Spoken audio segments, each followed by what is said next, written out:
Welcome to Wizards of the Tower. Roleplay. This episode we're going to be talking about the gaming disclosure or gaming consent form.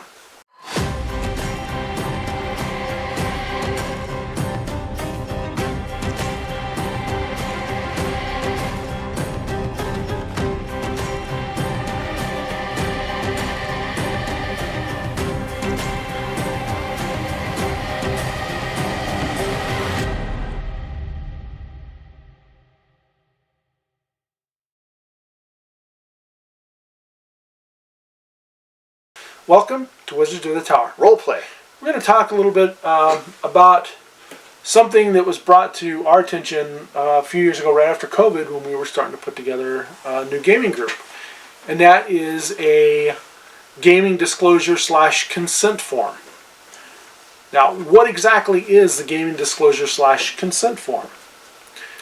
Basically, it's a form, and we've got a multi-page one here. We've also got our tablet here with a smaller one. This one is about 10 pages or 10 or 12 pages Well, it's not long. that many, but it's a lot. There's a lot of pages there. Easily 6+. Yeah. And basically, it's a form that you, as a dungeon master or as a player, you would hand your players to fill out, and you yourself would fill out, and you give it to them to kind of explain what kind of a DM you are and what kind of a campaign you're running. And this is something, a lot of newer players may want. Back when I started playing D&D in '79, you never would have thought about offending somebody because of the game. No, even just up to 5 years ago, I would never even thought about something like this at all. Actually, the first time we encountered it was from a prospective player who brought it up and said, I have a consent form. No, she said, they said, do you use a consent form, or have you ever used one? Oh, okay. And I said, she brought it up. No, well, she did. She did. They did, yeah.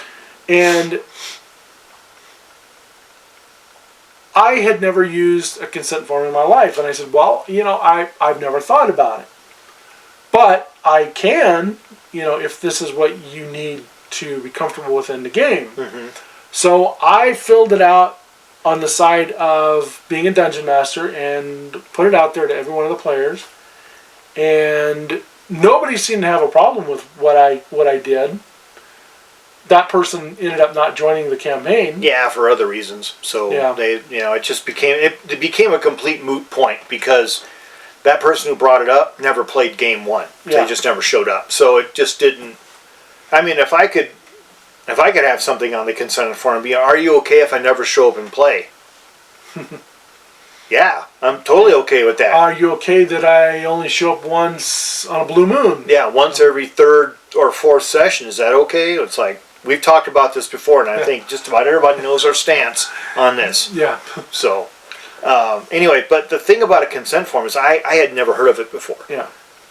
In response to gaming. Of course, everybody knows about consent forms, like when you go to the doctor, when you have some kind of medical procedure done, when if something is going to be...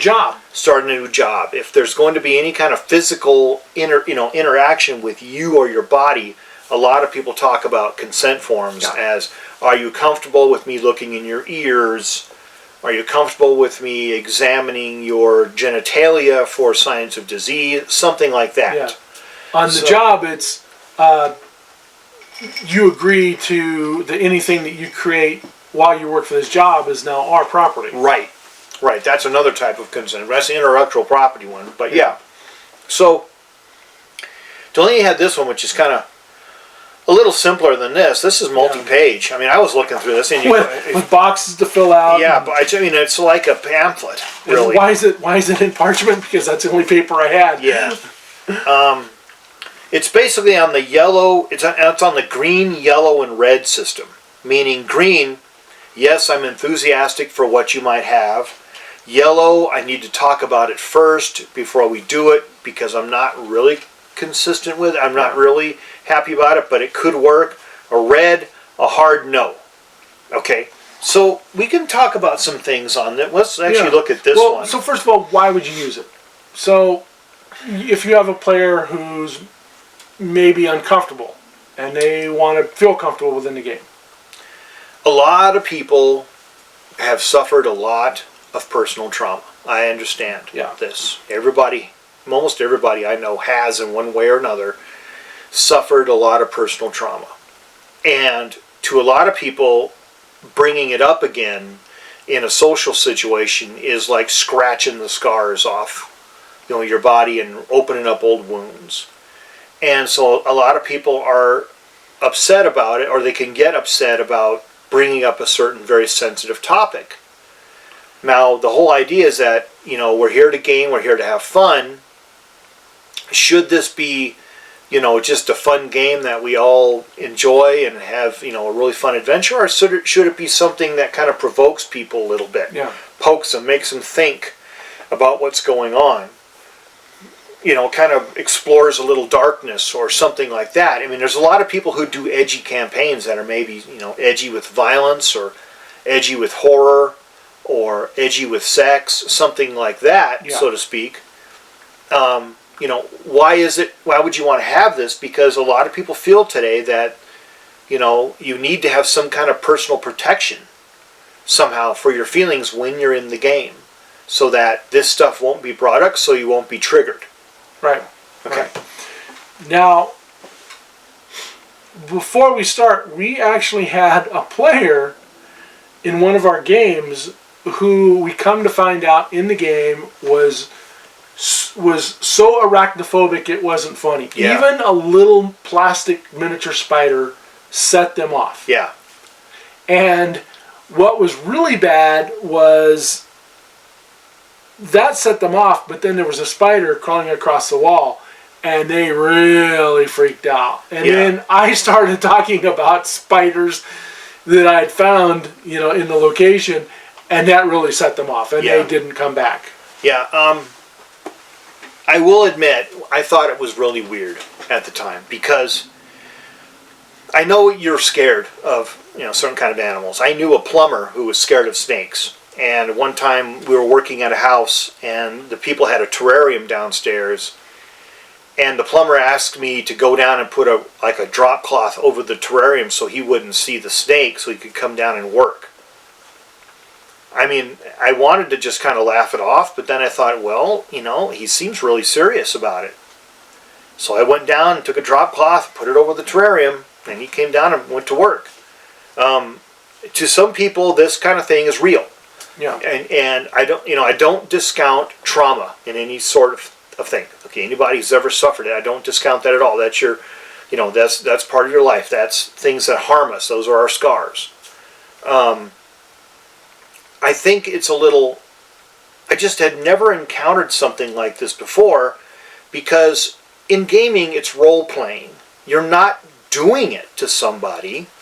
You're not committing an evil act personally on somebody. You're role-playing that. And even talking about it, just talking about it really set them off. Yeah. I mean, seeing the spider on the wall was bad enough, but then talking about spiders...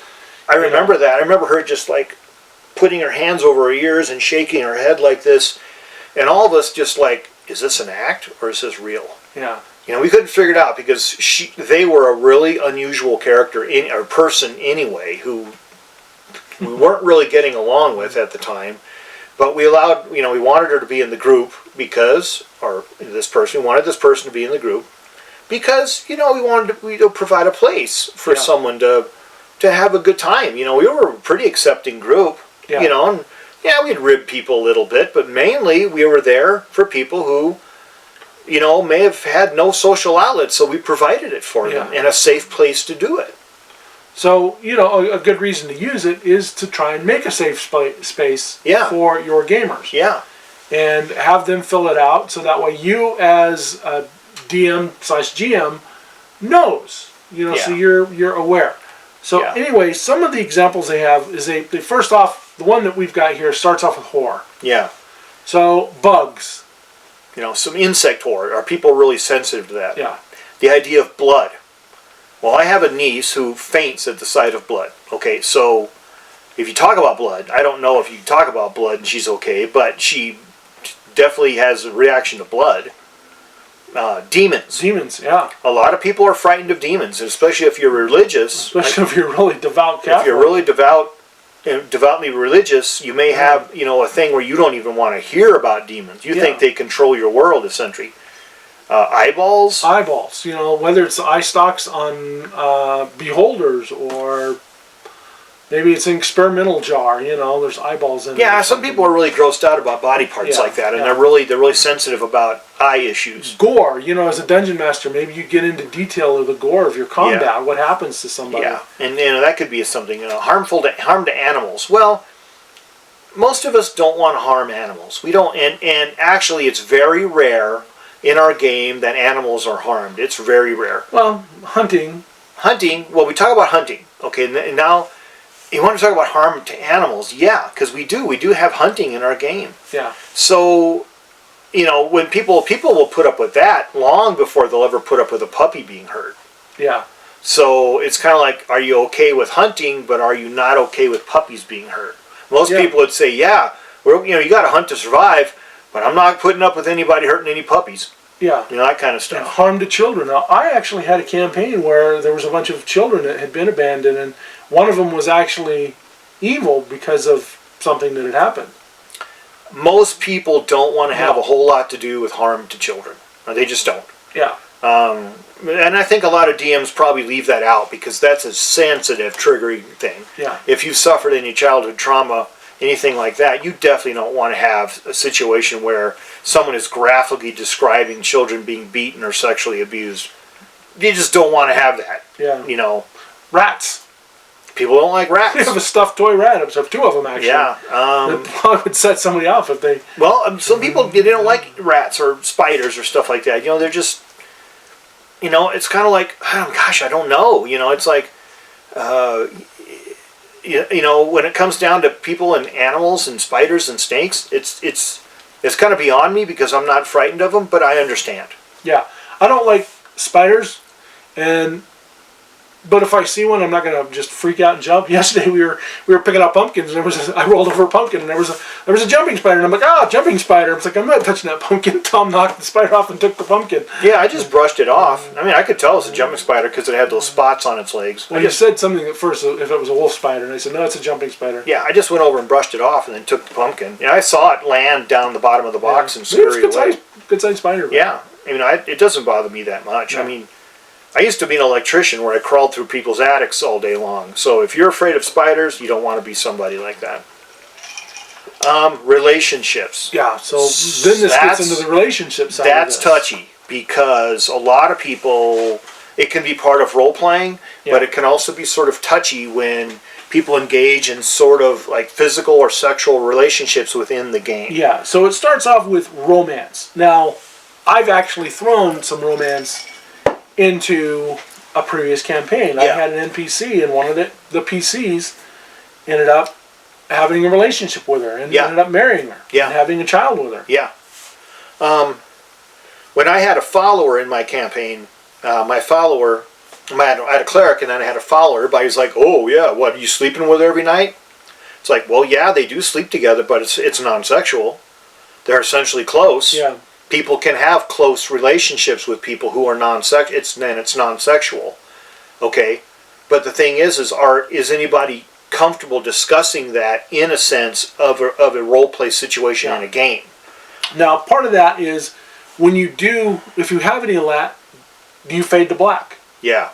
Just like some of the PC games, it just kind of yeah, implies. Fallout's good for that. Right. There's always like this implication that you're going to do it, and then it kind of fades back, and then it comes back up, and you're walking down the street or something, and it's happened. Yeah, explicit romantic. That's something that I would definitely leave out of my games, because to me that's almost as getting into like cyber sex. Yeah, and I don't believe in that. Yeah, it's kind of like. Getting down to the nitty gritty nuts and bolts of a relationship. It's kind of like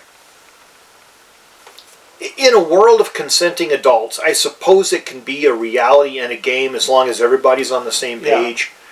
But if people are uncomfortable with explicit sexual activity descriptions of, say, in a game, then maybe you should be left out because you just don't know what kind of buttons you're going to push, Yeah. to be honest. Yeah. And I don't know. It's up to the game. It's up to the Larry Flint version of Dungeons and Dragons. I don't know. I mean, I hesitate. I don't want to say no because some people, that's their release. That's what they get from gaming. But for others, it just may not work. As another player, you may even offend somebody Exactly. in that. Relationship between PCs and NPCs. Well, we just kind of talked about that. Yeah. You know, relationship between PCs. I actually had two characters that were the same gender that were in a relationship. We've had that several Yeah. times. Yeah. It's never really been a big deal. We've No. just kind of talked about it, but it's never become explicit. It's always implied. Well, okay, so when it comes to relationships, siblings. We've had siblings in the game.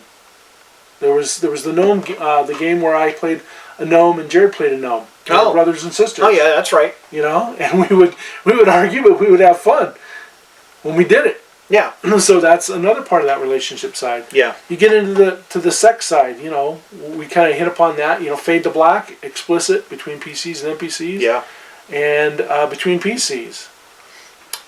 Social. yeah. Social and cultural issues. What do you bring up? Right. What is so hot button that you can't bring up? You know, the example here is like homophobia. Can you Right. bring that up in your game? Well, as an example of like an evil empire that practices homophobia and you're fighting against them, you could bring that up. Racism, again, you know, an evil empire that practices racism, you're fighting against them, the big boss is a racist and you're wiping them out.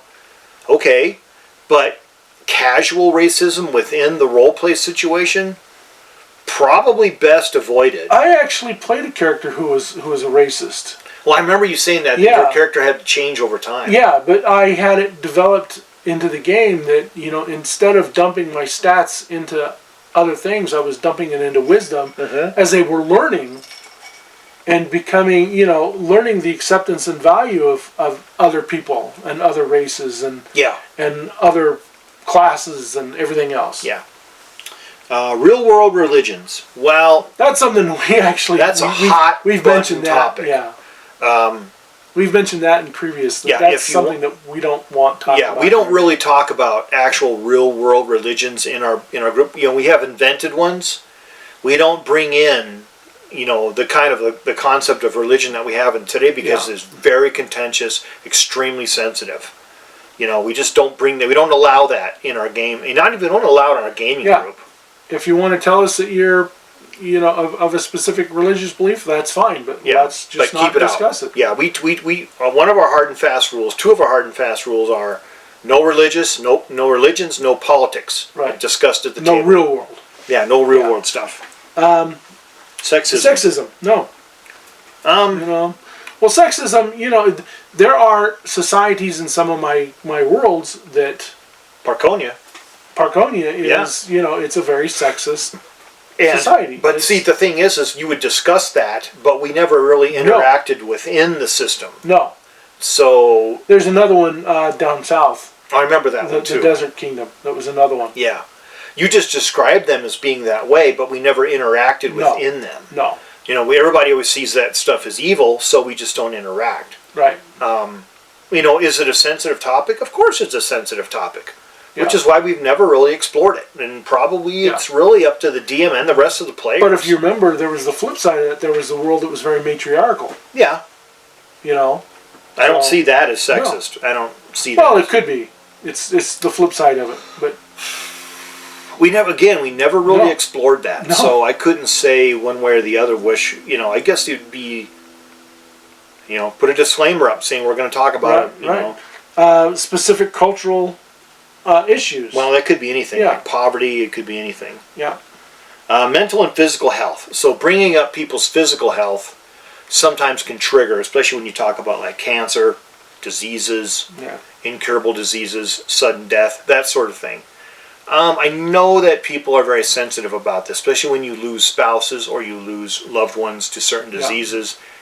As someone just flippantly, casually, you know, blabs off about, oh yes, blah blah blah, or even has a joke about it, sometimes a person can become triggered and get angry. You know, would that have a place anywhere in your D&D game? I can't imagine. Yeah. Why would you do that? It seems mean. Yeah.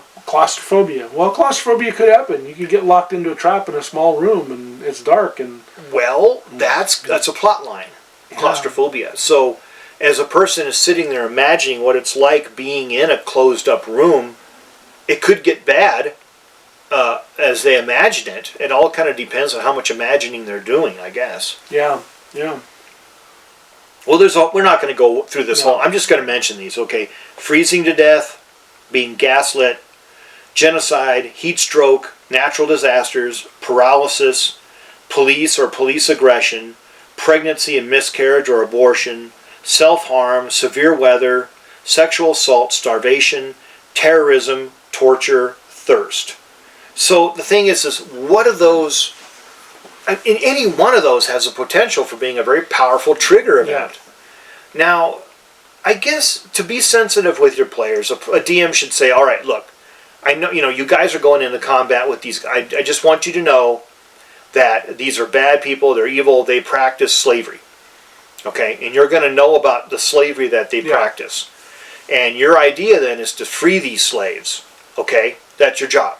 So, but I have to talk about slavery in order for you guys to go up in there to free these slaves. Okay, so a DM could put a caveat on there and say this is what's going to happen in this group.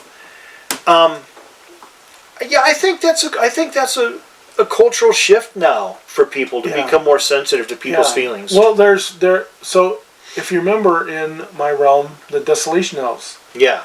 They're cannibalistic. Cannibalistic. That's one thing you didn't talk about. Cannibalism. No, they actually would capture people who weren't of their culture. Yeah. And they would basically cat and mouse with them. They would let them go and capture them again and kind of make them feel like there was some hope for them, while not giving them hope, and then they would eventually eat them. Yeah.